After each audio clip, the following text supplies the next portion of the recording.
My back! My back! What happened? Scratching me! What?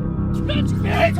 Ow! Yo, you okay? Oh, scratching me! Get me the f*** out of here! Going into the woods alone at night is scary, but what if you come across something or someone you wish you hadn't?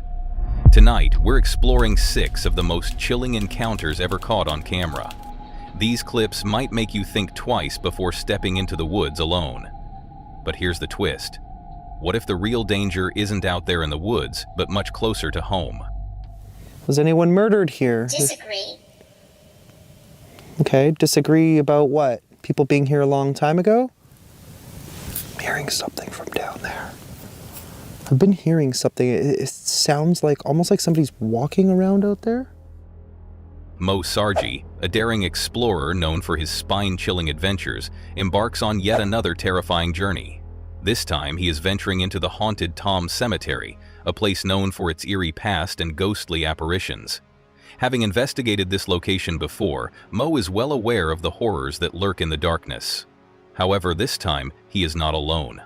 Determined to document every paranormal encounter, he brings along his camera and a trusted companion. What awaits them in the shadows is beyond their wildest fears. What is up, guys? We are finally doing this, something you have been wanting me to do, because on the last video that I did out in this forest, things got crazy. I was here completely by myself, and I told you guys I would only come back to Tom's Cemetery and camp out the night only if I brought somebody with me. I got Mo on camera right now, so he's gonna be helping me out tonight. We're gonna be camping tonight. We got the tent set up, the sleeping bag set up. The cemetery is just around the corner. I decided that I'm not... As the camera rolls, Mo welcomes his viewers, setting the stage for what's to come. He reassures his audience that this is a safe space for those seeking an escape from their troubles. But safety is far from what he and his team will experience tonight. Almost immediately, the atmosphere changes. A strange presence can be felt in the air. Then, out of nowhere, a white figure emerges in the distance. Panic sets in as Mo and his companion react. Bro, there's like a white figure right there. There's a white figure. What is that? Oh my God. Wait, that's towards the cemetery. That's towards the cemetery, right? What is that? What is that? Do you see it? He exclaims, his voice filled with shock. The camera captures something unexplainable. A shadowy figure standing still, watching them. Then, in a blink, it vanishes. As Mo turns to his partner, a chilling realization dawns upon them. They are not alone. Suddenly, something rushes toward them. Mo instinctively drops his phone, startled by the inhuman force. A dark energy swirls around them, unseen yet undeniably present. They quickly gather themselves, knowing that this is only the beginning of a long and terrifying night. The two explorers make their way deeper into the cemetery, navigating through old, weathered tombstones. The names engraved on the stones tell stories of those who once lived, their spirits now wandering this forsaken land. Mo stops in front of one grave in particular, Thomas Dempsey's. Over the years, Mo has conducted numerous investigations in this very spot, leading him to believe that Tom's spirit is still lingering. "Are there any spirits here that want to communicate with us?" he asks. The response is instant. "My name is Anna," a voice echoes through the spirit box. All right, guys, we're right by Tom's grave. Thomas Dempsey. We do believe that this is Tom because of investigations we've done years and years and years ago. Are there any spirits here that want to communicate with us? My name is Anna. Bro, that was like instant. My name is Anna. All right, we have a spirit named Anna. Anna, are you buried in the cemetery or are you just roaming around? Oh, that's so weird. Look, Thomas Dempsey. And then we got Jane Dempsey. Mo and his partner exchange uneasy glances. The fact that the voice came through so quickly sends shivers down their spines. Who is Anna? Was she buried here? Or is she merely passing through, drawn by their presence? As they scan the area, another unsettling discovery is made. More tombstones with the name Dempsey appear before them, hinting at a long-lost family buried in this cursed ground. Where did I see it, Joseph? It wasn't on the... Oh! What was the first thing we got? Anna! Oh, bro, my name is Anna. That was the first thing we got. We didn't even realize that Annie Dempsey, Tom's family member. You're standing right here too. Oh my, yeah, that's like, bro, I didn't even clue in to look at this grave. That is crazy, but I seen a Joseph somewhere. There's no way. There it is. Joseph. No way. Loving memory of Joseph. Hey, Joseph, is this your grave over here? Joseph Ingram died in 1909. His wife, Anne. What are the odds of that, bro? That's crazy. Another Anne? The spirit box crackles again. Help me, the voice pleads, making their hair stand on end. Anna, how can we help you? Mo asks, but there is no response. The silence is deafening. The ghostly presence lingers, but Anna remains quiet. With the spirit of Anna making her presence known, the investigators press on, their curiosity overshadowed by growing dread. Mo recalls a chilling event from a previous visit. A shadowy apparition had appeared behind him, only to vanish the moment he turned around. Richard. Is that, yeah, Richard Booth as well? I think this is Richard Booth. That's a really old grave. What is that? Oh, what the f? You just tapped me on the shoulder? No. Actually? Somebody tapped you on the shoulder? Literally 3 taps on my left shoulder. What? Like, actually, I thought you just tapped me. No, bro. I was just filming this thing right here. You guys were freaking out in the comments, he says, addressing his audience. It was right behind me. The footage had captured a large, human-like figure, but in real time, Mo saw nothing. Was it Tom? Was it something else? A malevolent force watching from the darkness? I'm not gonna say the name. It's really hard to not say it. What was that? You see that? I saw something. I thought I saw something like fly through here. Me too. But just from the corner of my eye. Oh, look at these graves Check here. these names. You want to see? Oh, wow. Burn. Milburn. No. Bro. You think so? It said burned, and that says Milburn. Bro. I don't know, man. No way. No way. And look at that. The thought alone is enough to send a wave of unease through the group. Yo, Tom, you want to show yourself again? Mo calls out into the night. His voice, steady but filled with anticipation. The idea of being watched suddenly becomes overwhelmingly real. How many spirits are lurking in the shadows, observing their every move? Thousands? Perhaps even spirits from an era before this cemetery existed? This land was once home to Native American tribes. Could it be their restless souls wandering, seeking peace? A sudden rustling in the bushes makes them freeze. The sound of heavy breathing follows, but there's no one in sight. Did you hear that? Mo whispers. His partner nods, eyes wide with fear. The sound grows louder, closer. Then, as quickly as it started, it stops. So many mosquitoes. Somehow they're getting in. I think we let them in, to be honest. That's interesting that we're... What is that? That was a female scream. No, just wait here. Just wait. What is that? What is that? You see that? What the f is that? Bro, there's like a white figure right there. There's a white figure. What is that? Oh my god. Wait, that's towards the cemetery. That's towards the cemetery, right? Go in there, man. Then, a scream. A blood-curdling sound echoes through the trees, followed by the sight of something white moving in the distance. Did you hear that? Mo gasps. That yell! We heard a scream. His partner stiffens, scanning the area with wide, fearful eyes. The spirit talker device remains eerily silent, offering no immediate explanation. Then, suddenly, the word feathers appears on the screen. Feathers? Mo repeats, confused. And now it says, angel. We heard a scream and then some white figure? That's gotta be it, right? Hello? I'm not getting anything on the spirit talker. It's still going too. We got feathers though. It said feathers. That was weird. And I said angel. It's white. Bro, I literally looked like a ghost or some type of angel. What the was that? Torch. Yeah, we have a torch. We got a flashlight. Their eyes dart back to the white figure, still visible through the dense foliage. Could it be an angelic presence? Or something disguising itself as one? Mo ponders aloud. The figure resembles a ghostly shape, its movements unnatural, almost floating. As they inch closer, another word flashes across the device. Torch. We have a flashlight. Does it mean that... His partner asks, lifting the beam toward the figure. But as soon as the light hits the spot where the figure stood, it's gone. No footprints, no broken twigs, nothing. Whatever it was had vanished into thin air. So this is still exactly the same area where we've seen it. Bro, you're crazy. We're actually going towards there? Yeah, bro. That went straight to the actual graves, bro. Let's go this way. The night grows colder and the air thickens with an oppressive energy. Then, without warning, Mo lets out a cry of pain. "Something scratched me," he yells, clutching his back. His partner rushes to his side, panic-stricken. "Bro, please take a picture," Mo pleads, feeling the burning sensation intensify. Are you gonna hurt us though? Like we just want to camp out the night. Is that okay? Do we have your permission? My back! My back! What happened? Scratching me! What? Scratching me! What are you talking about? Ow! Yo, you okay? Oh, scratching me! Get me the get in here! God. Oh my God. Something just scratched my back. Oh my freaking God.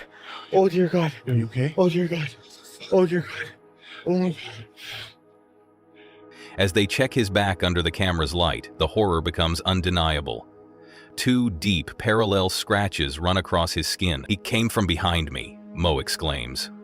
The wounds are fresh, their redness stark against his pale skin. But what's even more terrifying is the precision. Ready? Is there anything on my back? Oh my God, bro, right here. Wait, actually? I don't know if you can see that. Yeah, right there. Holy, Actually? huge. I told you I got scratched up, bro. There's like 2 lines right here. Actually. Yeah, actually, huge. And more here. Really? Can you take a picture for me? Oh my God. Dark entity here. Oh my God, it creeps behind you. It came from behind me and it scratched me from behind, bro. The marks are identical, perfectly even, as if something with claws had raked down his back with calculated force. "Something massive scratched me," Mo whispers, his mind racing. As the night nears its end, Mo and his partner realize they have overstayed their welcome. Whatever spirit or entity resides here has made it clear it does not want them around. "That's enough for tonight," Mo says, packing up his equipment, but deep down he knows this is far from over. Before leaving, he turns to the camera one last time, addressing his loyal viewers. If you enjoyed this investigation and want to see more, follow me on Instagram and check out the merch store. We do this for you guys, and we appreciate all your support. With that, the 2 investigators make their way out of the haunted cemetery, their minds heavy with the horrors they've witnessed. One question remains: was this their last encounter with Tom, or is something even darker waiting for them next time?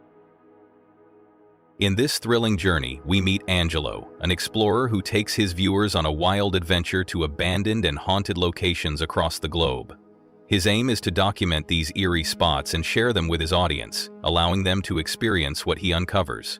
He emphasizes the thrill of exploring places that are often forgotten or left in disarray, giving us a peek into locations that were once full of life but now stand still in time, waiting to be discovered. Angelo's channel, Exploring with Angelo, is dedicated to showcasing some of the most mysterious and spooky locations. As the episode starts, Angelo hints at the eerie and unusual things he is about to encounter during his travels. The setting is ominous, filled with suspense and an ever-growing sense of dread. From the start, you feel a creeping sense of curiosity and unease as Angelo prepares to venture deeper into a place that might hold secrets beyond the ordinary. What's up, guys? Welcome back to the channel. We are embarking on a brand new adventure. We're actually out here in Northern Ontario, back at a place that I dubbed Angelo Island, which is literally right there. It is this small little petite island. I got here and I was like, it looks like I can actually still cross over. So if you guys remember when I came here during the summer on my way to Western Canada, which is in fact where I am heading again, we came here. We heard some crazy stories about a camper who actually came to investigate this island, which is in fact haunted. I have no idea by what. I do think that it is potentially a portal of some kind. I have yet to be able to confirm that. We might actually wait until it's much later and then maybe come back and investigate. As Angelo begins his journey, the suspense builds. The setting appears calm, but there's something about the location that doesn't sit right with him. The initial moment set the tone for the rest of the exploration. The quietness of the surroundings amplifies the tension. A fridge, strangely out of place in the middle of an overgrown area, piques Angelo's interest. He wonders aloud, could there be something inside? Is it possible that the fridge holds something sinister, like a body? This is all about... I just noticed this. Like, why is there just a fridge? I think it's a fridge.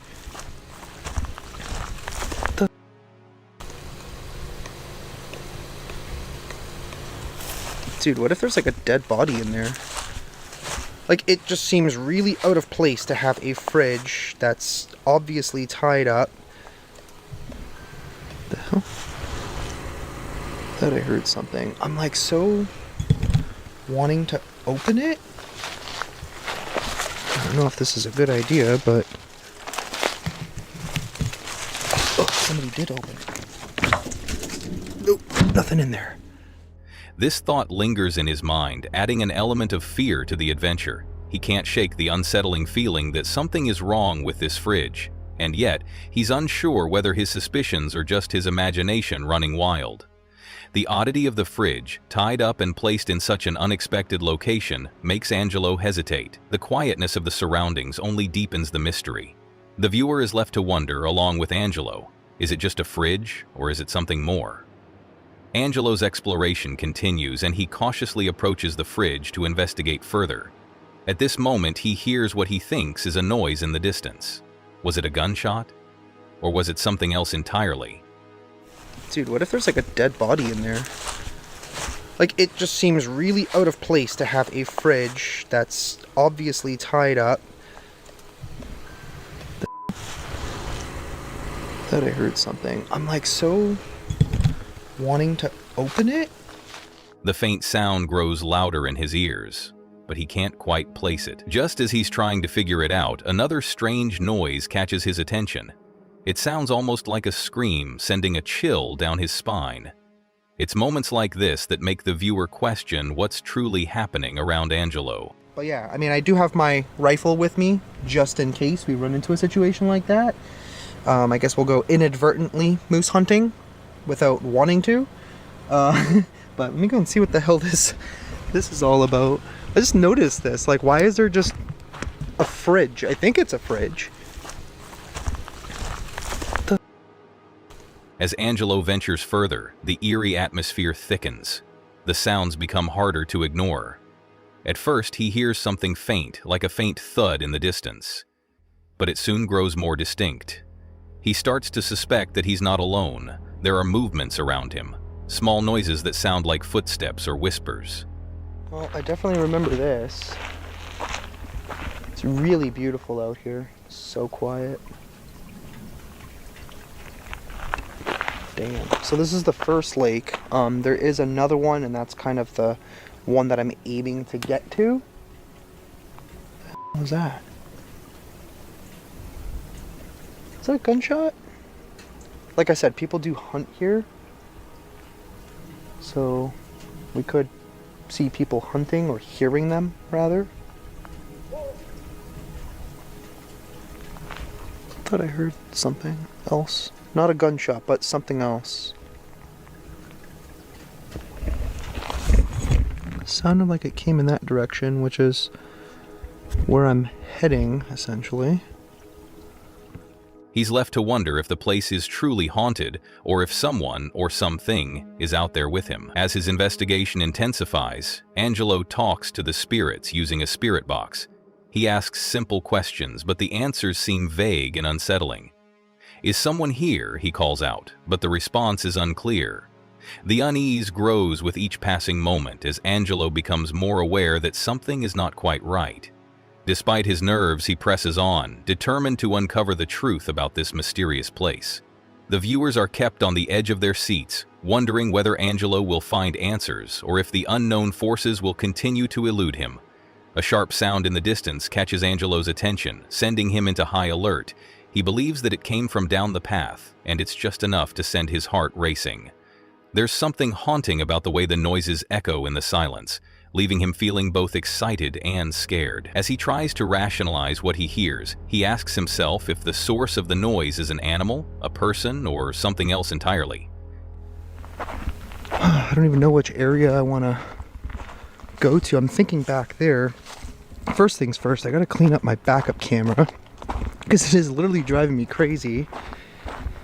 Yeah, there ain't nobody around. I'm like half expecting somebody to show up, but there's no one here. I don't even know where that trail goes. I'm kind of curious of that too, but I don't have too much daylight. Oh, finally gotta clean that. Okay, that should be better. His hesitation shows as he contemplates whether to move forward or retreat, unsure of what the next step will bring. At this point in his exploration, Angelo finds himself in a deeper, more secluded area of the site.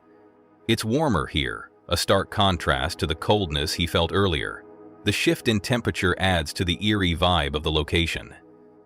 Angelo feels the presence of something more, something ancient. He's been exploring for a while, but now he's beginning to feel that he's tapping into something far older than he initially expected. He presses on, trying to make contact with any spirits that might be lingering around. This is when the real tension ramps up. Angelo speaks to the air, asking questions about the location's past. "Is anyone here?" he asks, trying to make contact with any spirits lingering in the area. The response he receives, though brief, only deepens the mystery. He wonders if the spirits in this place are too shy, unwilling to reveal their secrets, or perhaps they have no desire to interact with him at all. Okay, is there somebody hunting out here? Okay, I want to get back.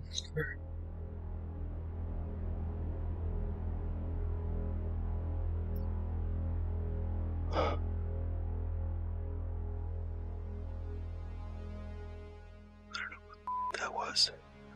I mean, I know what it was, but like, why? I kind of feel like if somebody's gonna take some shots at me or something. With every unanswered question, the silence becomes even more oppressive, and the unease mounts. It's as if the land itself is holding its breath, waiting for Angelo to make the next move. As the investigation progresses, the sense of dread becomes almost palpable. Angelo picks up a strange feeling, as if he is being watched. He stands still for a moment, hoping to hear something, anything that would explain the strange occurrences he's witnessed so far. Just as he's about to give up, a faint voice echoes through the air. The sun is officially going down. I keep periodically hearing what sounds like gunshots down there. I don't know, but got a nice fire going, about to set up the tent, and we're gonna actually investigate. I don't know if this place is haunted. It might be. "Suffering," the voice whispers, sending chills down his spine. Angelo is left speechless, wondering who or what is suffering and why. The answer leaves more questions than it provides clarity. Angelo presses on, determined to find out more. He asks more questions, hoping for a clearer response. "Who are you?" he asks, but the silence is overwhelming. He stands in the stillness, waiting for any sign that something is present. A sense of unease continues to grow, and it's clear that something is lingering nearby, just beyond his reach. Angelo's curiosity keeps him from backing away, but the darkness around him only intensifies, as if something is drawing closer. The tension reaches its peak as Angelo hears more noises around him. This time, it sounds like footsteps. Was anyone murdered here? Disagree. Okay, disagree about what? People being here a long time ago?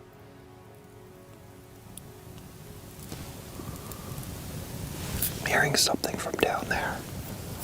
I've been hearing something. It sounds like almost like somebody's walking around out there, but I'm not sure.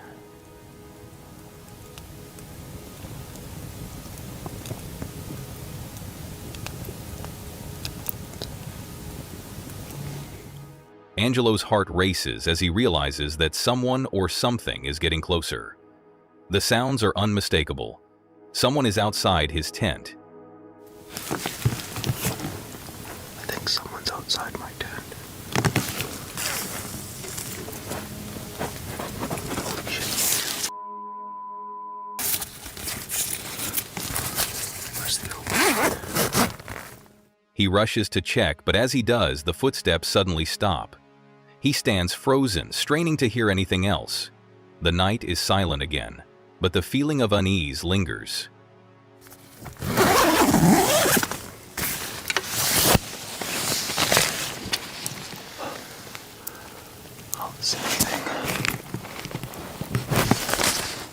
Hello?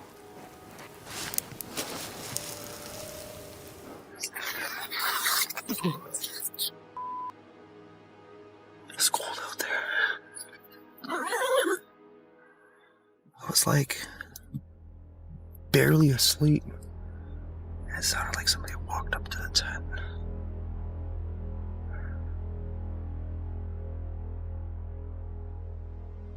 Angelo wonders if he's imagining things, but the unsettling feeling refuses to leave. He decides to wait it out, hoping that the presence he senses will reveal itself. The tension is unbearable as he remains in his tent, trying to calm his nerves. He asks himself if it's an animal or something else, but deep down, he knows that it's more than just that. I'll give it a minute. See if anything happens again.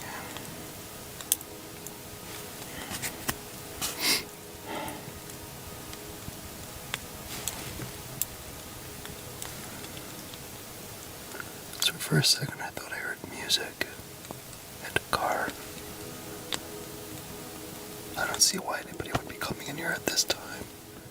The sounds were too distinct to ignore, and they made his heart pound with fear. The viewer is left wondering if Angelo will confront whatever is outside, or if he will be forced to stay hidden, alone in the darkness. Finally, as the night continues to unfold, Angelo feels the weight of the situation bearing down on him.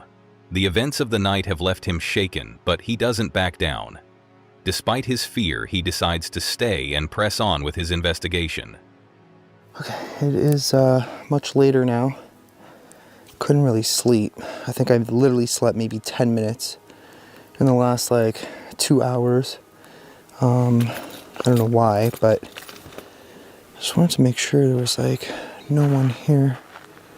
Or at least nothing here, I guess. The chilling atmosphere makes it difficult to sleep, and every small sound amplifies his growing dread. He spends the rest of the night in quiet anticipation, wondering what more this haunted location holds in store for him. But even as he waits, the unknown continues to haunt him. As Angelo reflects on the night's events, he shares his experience with the audience. The chilling discoveries and the eerie atmosphere make this one of the most memorable explorations of his career.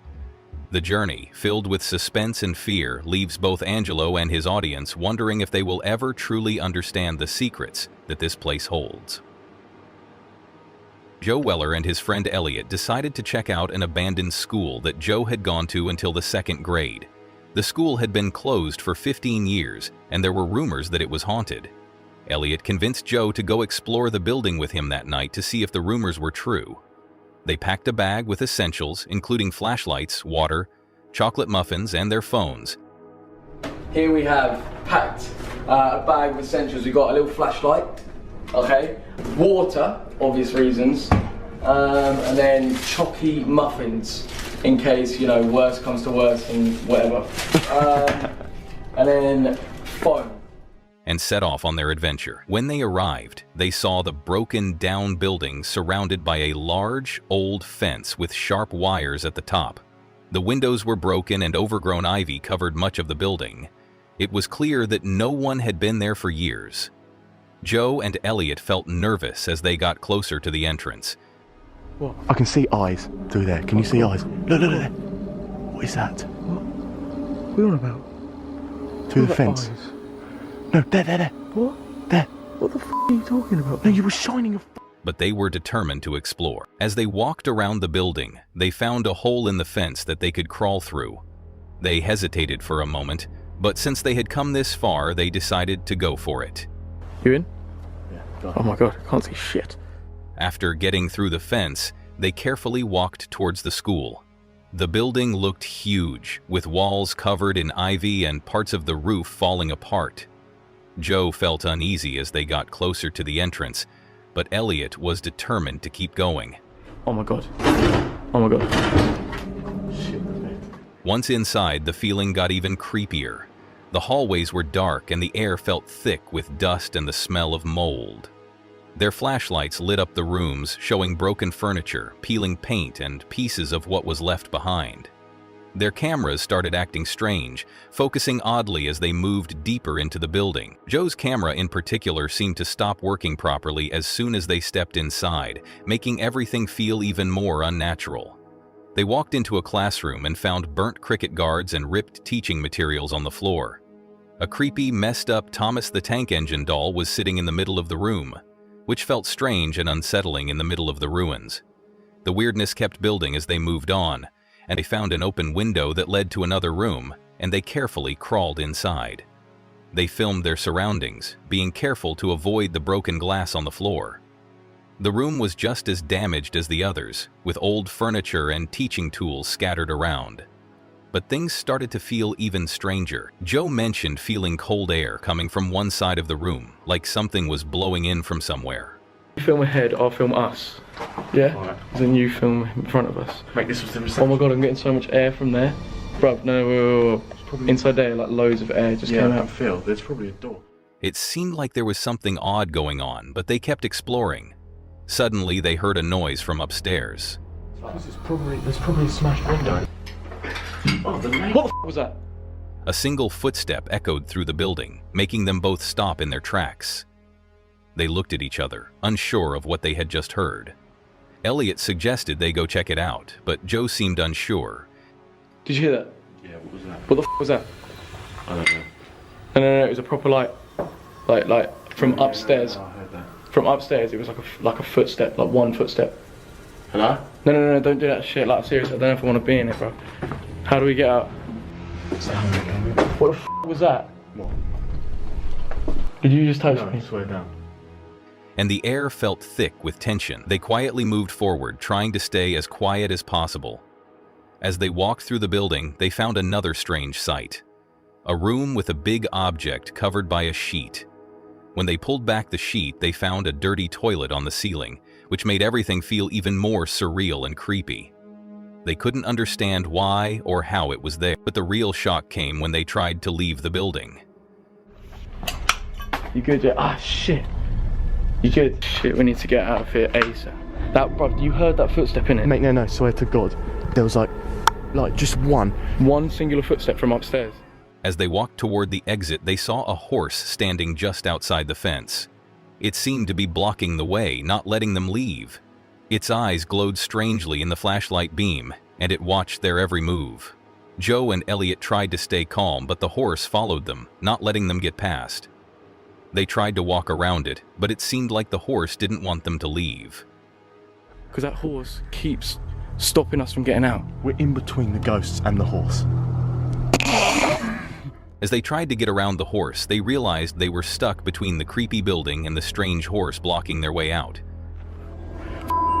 Oh God. Oh God. Oh God. Mate, what's it doing? No.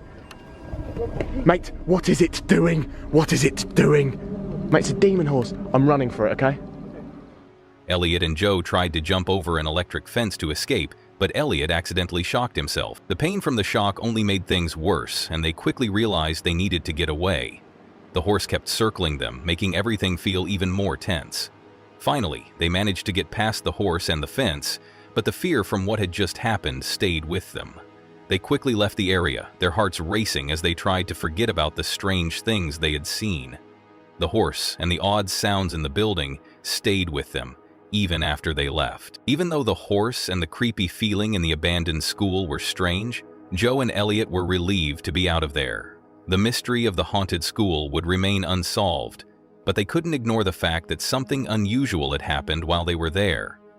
They were left wondering if the strange things they saw were just their minds playing tricks, or if there was really something supernatural going on at the abandoned school. In this spooky episode of Hunting the Dead, Jody Dean and his team start a ghost hunt that quickly goes from strange to scary. As they walk through the location, weird things begin to happen almost right away. A bathroom door slams shut by itself, even though no one is touching it. What is here? Whoa! What the fuck, motherfucker? Setting the mood for what's coming next. The team quickly becomes alert, with one member saying they heard a growl. Jody? but they aren't sure if it came from inside or outside the house. The tension builds as the group starts to feel like something is there with them. Jody moves carefully through the area, feeling the rising tension. They hear more strange noises and see more odd movements. The team finds a Ouija board.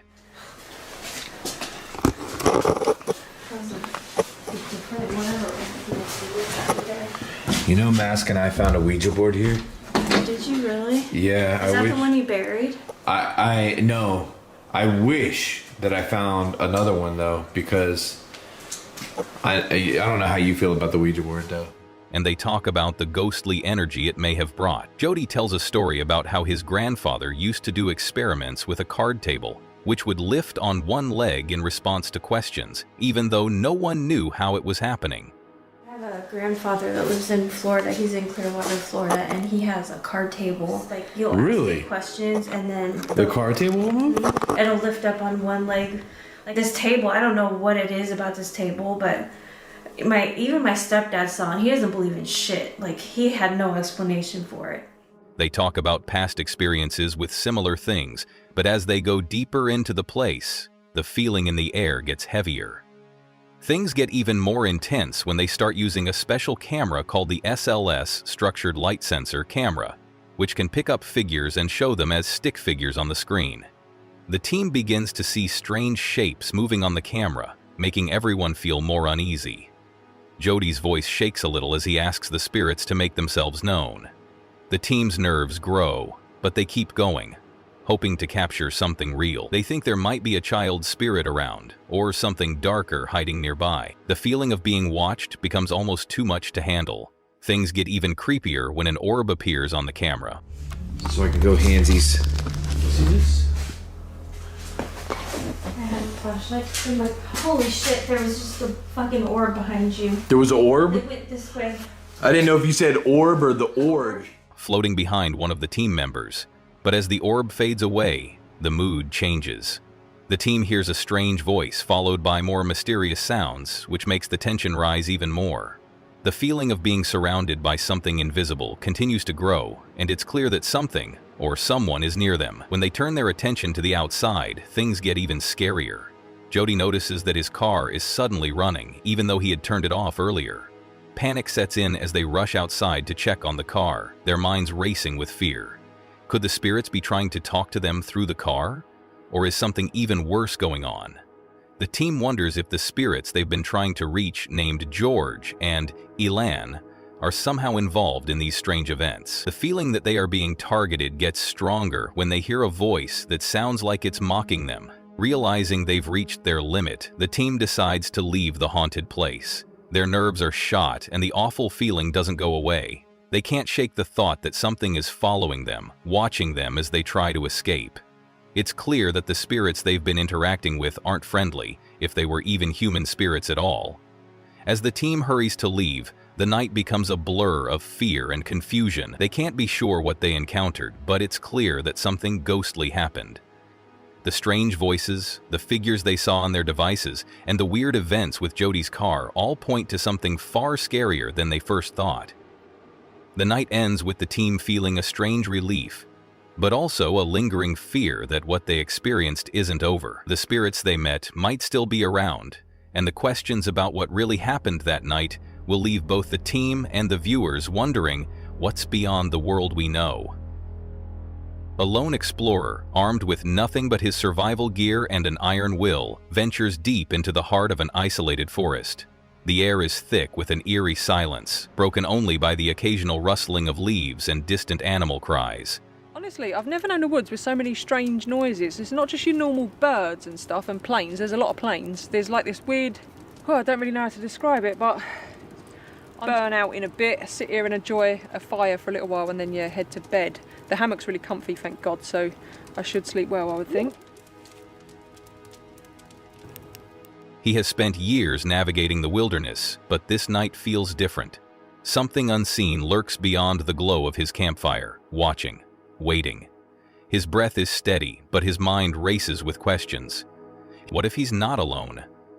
What if the stories about these woods are true? Determined to challenge himself, he embarks on a daunting task, spending 48 hours alone in the wilderness. With only his hammock, a flickering fire, and the darkness surrounding him, he prepares for a night filled with uncertainty. Don't judge me, there's only about 4 in here. Maybe 5. You can't waste good balls. Anyway, not bad at all. He speaks into the camera, trying to mask his nerves with a casual tone. This is it. 48 hours in the woods, alone. No backup, no one nearby.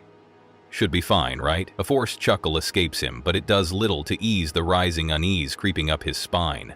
The forest, though serene by day, takes on a sinister persona as night falls. The distant sound of children screaming, a gunshot echoing through the trees, and an unsettling cacophony of noises shatter his initial confidence. That's a bird. That's a gunshot. I don't know if you're able to hear a lot of this, it's pretty distant, but it sounds like kids screaming. The crackling of twigs beneath unseen feet sets his heart pounding. His flashlight flickers slightly, making the surrounding darkness seem even more oppressive. What the was that? I don't want to turn the light on because I'm pretty convinced there's been a person or persons. I swear to God, that was footsteps, he whispers, barely audible. I didn't want to turn the light on earlier because I swear to God that was footsteps. His breath catches as he strains his ears, listening. The wind? An animal? Or something more sinister? He tries to rationalize the sounds, perhaps animals or the wind, but a deep unease settles within him. The noises are not random, they feel deliberate. His instincts sharpen, his pulse quickens. As he gazes into the abyss of the night, every shadow morphs into a potential threat. He knows what deer sound like, yet the footsteps around his camp are too measured, too deliberate to be an animal. The tension grows unbearable. Then, another noise, closer this time. His hand tightens around the handle of his axe, his only real form of protection. I don't like this, he mutters. His voice is low, laced with fear, but he knows he has to keep filming. If something happens, at least there will be proof. I've got no idea if you guys heard that or not, but honestly, I don't like it, I'm going to be honest. It's not deer, like I know what deer sound like. I've spent so much time with deer. The night drags on, the silence between sounds becoming even more unnerving. Then suddenly, another noise, this time from a different direction. A rustling, then a slow, deliberate step. He freezes. He isn't imagining this. What do I do? He whispers to himself. Do I call out? Do I stay quiet? His heart races. He can feel the sweat forming on his forehead despite the cool night air. He grips his knife tighter. Whatever is out there, it hasn't left. Despite the growing tension, he forces himself to remain calm. He sits by the fire, the dancing flames offering a false sense of security. The hammock sways gently beneath him, a fragile sanctuary in an otherwise hostile environment. But then, a sound. A distinct movement just beyond the tree line. His heart pounds against his ribs. He holds his breath. Okay, I know I heard that, he says, voice shaking slightly. I don't want to turn the light on because I don't want to see what's out there.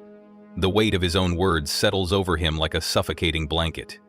What if he turns on the light and sees something, or someone, standing there? Another step. Closer. His breathing quickens.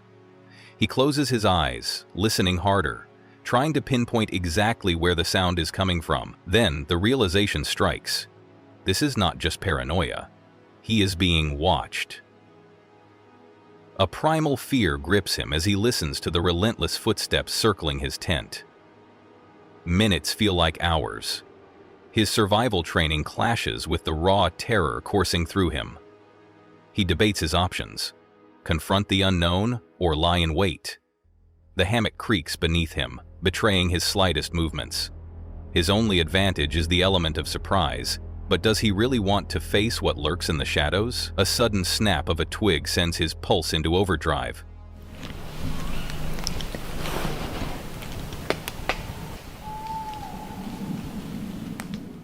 The fire crackles, casting ominous shadows that seem to move on their own.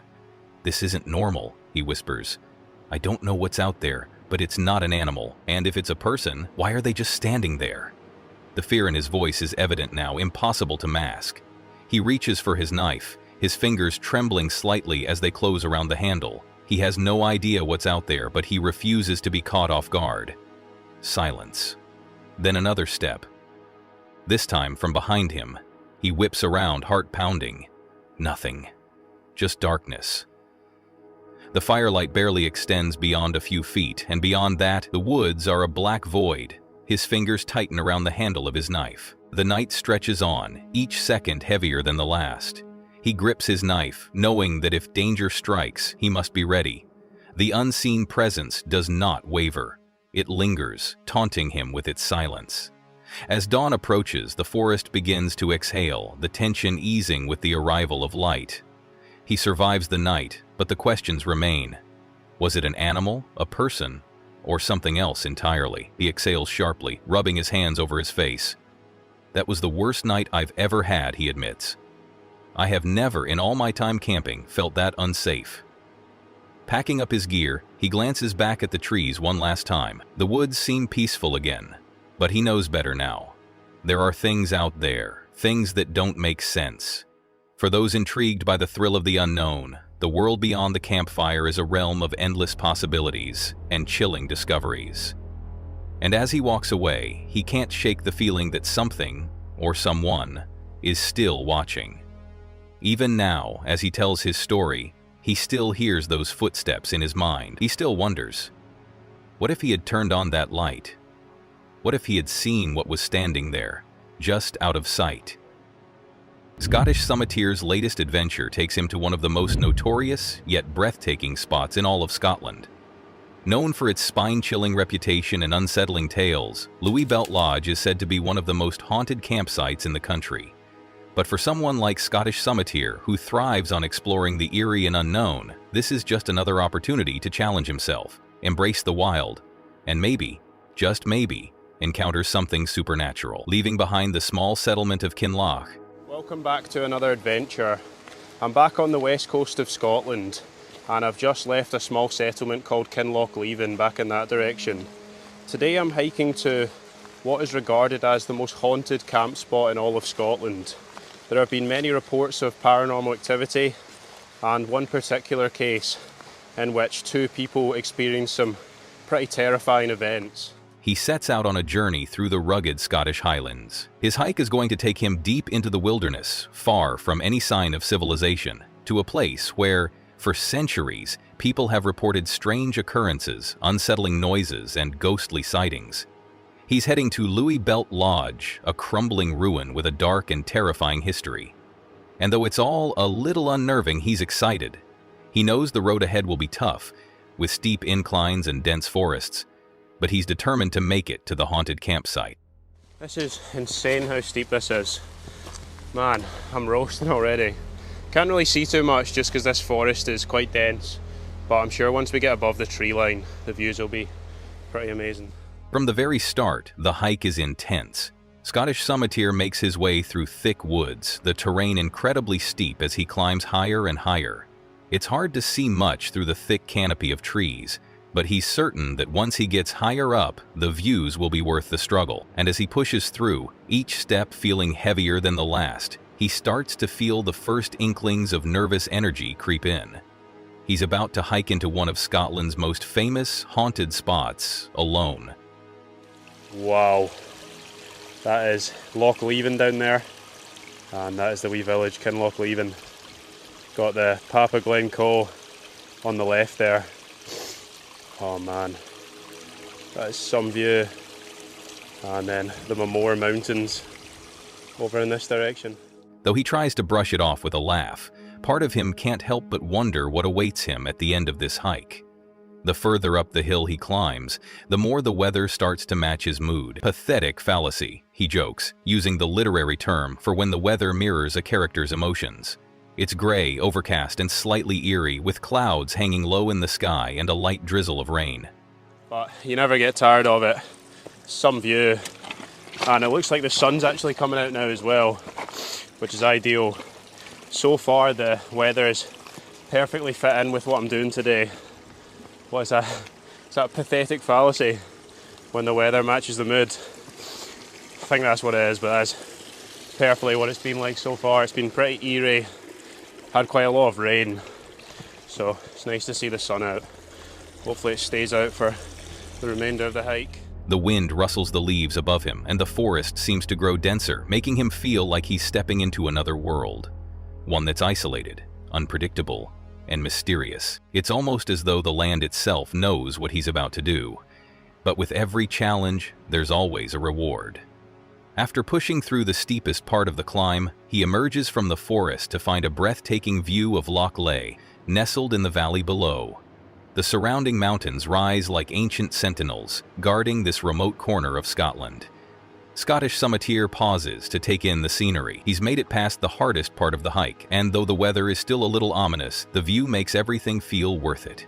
He stands there for a moment, enjoying the quiet and the peace that come with being so far away from the hustle and bustle of daily life. He remarks to himself how beautiful and remote it is.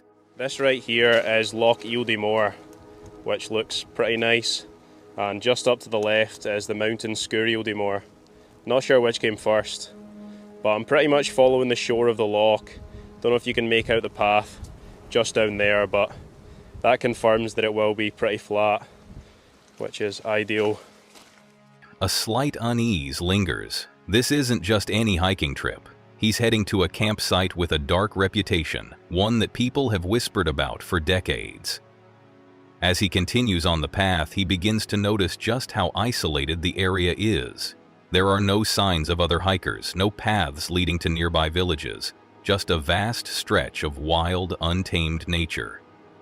It's peaceful, yes, but it's also unsettling. The weather takes a turn for the worse, and the rain picks up. For a moment, Scottish summiteer finds himself completely alone, with nothing but the wind and the sound of water lapping at the shores of the loch. You can see the sun is trying, it really is trying, just quite cloudy, but making good progress along the loch. Hopefully be by it pretty soon. I wish I was staying in that. Don't know if that's a wee bothy, but I'm pretty sure you can't stay in it. Must be privately owned. Looks really nice though, doesn't it? With some pretty amazing views, but not for me unfortunately. It's moments like this when the weight of isolation really sets in, and a creeping sense of discomfort wraps around him like a cold blanket. Still, he pushes forward, determined to reach his destination. Eventually, the path flattens out and joins a 4x4 track, making it easier to navigate the rugged terrain. With less uphill to contend with, he picks up his pace, but even with the improved trail, the feeling of being out in the middle of nowhere is never far from his mind. He passes a few more waterfalls, their sound mixing with the rhythm of the rain, and occasionally the clouds break, letting the sun peek through, casting an eerie light over the landscape. Despite the gloom, Scottish summiteer is making good time. I've walked past some really nice waterfalls, and the sun is fighting through the gaps in the clouds to make some pretty amazing views on the mountains. But I was just thinking to myself there, I've lost phone signal and I'm hiking alone in some pretty dodgy weather to a really remote spot, miles from anything else, and a spot that I know is one of the most haunted spots in all of Scotland. He's about 6 to 7 miles into the hike, and while the challenging terrain has left him winded, the beauty around him is a great distraction. There's something about being so far out that it's hard to describe. Any sane person would be saying to me, what on earth are you doing? And to be honest, I was just thinking that to myself. But I'm here now. I'm in too deep. I may as well enjoy it. A sense of adventure, of thrill, mixed with a pinch of trepidation. After all, he's not just hiking into any random location. He's about to spend the night at Louis Belt Lodge, a place with a reputation for being haunted by the restless spirits of those who've come before. As he finally approaches the lodge, the ruin stands in front of him like a shadow from another time. And there are some really nice views of the Louis Belt Lodge. There actually is a bothy in use just across the river there. I'd imagine it'd be quite hard to cross that river, especially in Spate. But it's a really nice bothy. Just super remote around here. There's nothing really around apart from mountains. Look at those mountains, they look Pretty amazing. But the sun is going to drop behind those hills pretty quickly, so I'm going to get my tent up before it gets dark. The crumbling walls and roofless structure exude a sense of decay and abandonment. And yet, there's something about it that draws him in. The wind howls around the ruin, sending leaves and debris swirling through the air. I think the weather is making this place a lot more creepy as well. Don't know if you can hear that, but it's really windy and it's blowing the trees above this ruin, which just adds to the whole eeriness of the place. But I'm going to look for a spot to pitch my tent because we've only got, I think, an hour until it gets dark. Standing in front of the lodge, it's hard to ignore the stories that have been passed down over the years. The whispers of ghostly footsteps, strange noises, and objects being thrown across rooms. Despite the chill in the air, he steels himself. The most haunted camp spot in Scotland. Pretty eerie off the bat, not going to lie. I think I'm going to go and have a look around before I pitch my tent or anything. Right, let's see what this place is all about. Can't lie, I'm a little bit creeped out. Wish me luck, guys. So this is the Louis Built Lodge ruin right here. This is why he's here, after all, to explore the haunted grounds and see for himself if the stories hold any weight. With a nervous chuckle, he reminds himself that he's not a stranger to creepy spots. He's done this before. Still, something about this place feels different.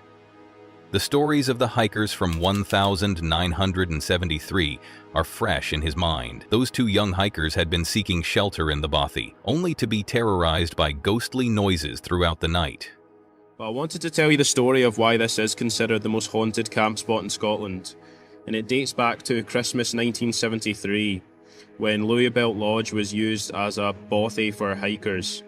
And two young hikers, I think they were around 18 to 20, decided to stay in the bothy so they could get a fire going, light some candles. Footsteps, rocks being tossed, and at one point an ice axe being thrown across the room. The pair had packed up in a hurry and left, never to return. And in the middle of the night, they were awoken to footsteps in the room next to them and the sound of a rock being tossed across the floor from upstairs. They decided to ignore it and try get some rest for a big day again in the morning. And then again at 4 in the morning, the sound of the ice axes being tossed across the floor erupted in the living room. The lodge's haunting past adds to the atmosphere, but Scottish summiteer is determined to stay. He chooses a flat spot nearby to pitch his tent. But the weather isn't being kind. It's still raining steadily, and the wind continues to whip through the trees, creating a cacophony of eerie sounds. As he sets up his camp, he can't help but glance back at the lodge, its broken windows staring out like hollow eyes. Once his tent is up, he settles in to relax, waiting for nightfall. The rain patters on the tent, a soothing sound that helps drown out the creaking of the ruins. As night fully sets in, he can't help but feel a bit on edge. The darkness in the woods seems to close in, and the sound of the wind swirling around the lodge makes the whole place feel alive in a way that's hard to shake. But despite the fear creeping up, Scottish summiteer remains determined to stick it out. Oh, on that terrifying note, I'm going to try get some rest, and I'll update you if anything happens. If not, I'll see you guys again in the morning. As he lies in his tent, reflecting on the history of Louis Built Lodge, he recalls the eerie details of that infamous night in 1973, notably influencing the author-naming decision to be termed deeply herbed. In 1973, the young hikers had been shaken to the core by the supernatural occurrences they experienced. So they decided, right, we're not having this anymore. So they got up, they lit some candles, at which point one of the candles they lit was tossed across the room.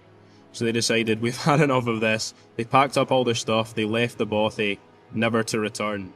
And yet, as he lies there, he feels no such disturbances. No strange noises, no footsteps, no shadows lurking in the corners of the ruin. It's almost quiet. Too quiet. But the night passes without incident. No ghostly encounters, no sudden flashes of light or unexplained sounds. Just the rain and wind, the occasional creak of the tent, and the ever-present, creeping feeling that something just doesn't feel right. When morning finally breaks, Scottish Summiteer wakes up feeling both relieved and a little disappointed. While he'd been hoping for some sort of paranormal encounter, he's left with nothing more than a peaceful, albeit eerie, night surrounded by nature. Well, good morning everyone. I have packed everything up and I'm ready to go. As always, I've left no trace. You always want to make sure you leave the camp spot exactly how you found it. Louis Belt Lodge is looking pretty creepy this morning with this gloomy weather. Packing up his tent, he takes one last look at the lodge. The weather is still gray, and the entire ruin seems to stand there silently, almost as if waiting for someone else to uncover its mysteries. As he makes his way back down the path, the rain picks up again, and the muddy trails make for a slower journey. The sense of isolation lingers, but he's glad to be heading home. I have one last look inside. It's got a pretty creepy feel to it, to be fair. As all ruins do, to be fair, but this one in particular, just because of the stories. And for context, I was camping just through that window on that wee grassy spot there. No ghosts, no strange occurrences, just a wild night in a wild place. And though he didn't experience anything ghostly himself, he knows the stories will always be part of the lodge's legacy. By the time he reaches Kinloch, he reflects on the experience.